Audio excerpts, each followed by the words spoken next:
প্রিয় দর্শক, আমরা পাসপোর্ট ভিসা ছাড়াই আইছি বাইরের কান্ট্রিতে। এই দেখেন বাইরের দেশে সব হয়েছে বাইরের টেহা।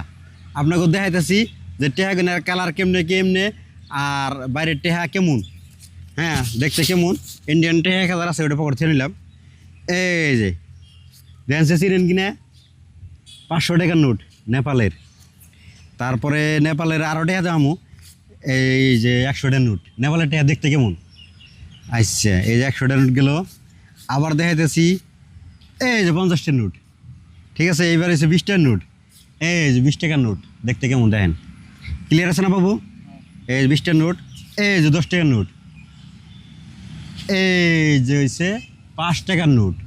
আপনারা যদি নেপাল আহেন মানে ভিসা ছাড়া আসা যায়। মোটাতে এটা হচ্ছে শুধুমাত্র ইন্ডিয়ানদের জন্য, তাই না? তাহলে আধার কার্ড আর ভোটার কার্ড নিয়ে এলে নেপালে ঢুকতে পারবেন, পাসপোর্ট ভিসা লাগবে না।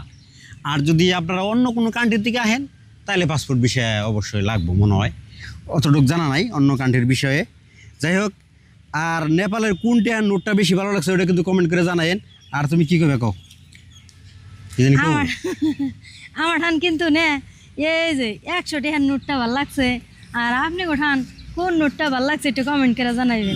দিদি একটু সরে দেই, আপনাকে এটা কিন্তু অবশ্যই কমেন্ট করে জানাবেন কোন নোটটা ভালো লাগছে। হ্যাঁ, এই যে 500 টাকার নোট, 500 টাকার নোট। আমার ঠানে যে 100 টাকার নোটটা বেশি ভালো লাগছে, কিন্তু আপনি 50 টাকার নোট। এই যে 50 টাকা। এই যে 50 টাকার নোট। 20 টাকা। এই যে 20 টাকা। এই যে 10 টাকা। এই যে 10 টাকা। এই যে ফার্স্ট। এই যে 5 টাকা। আপনি কোঠান কোন নোটটা বেশি ভালো লাগছে একটু কমেন্ট করে জানাবেন, আমার আশা রইল। ভালো থাকেন, নেক্সট পরবর্তীতে আবার দেখা হবে।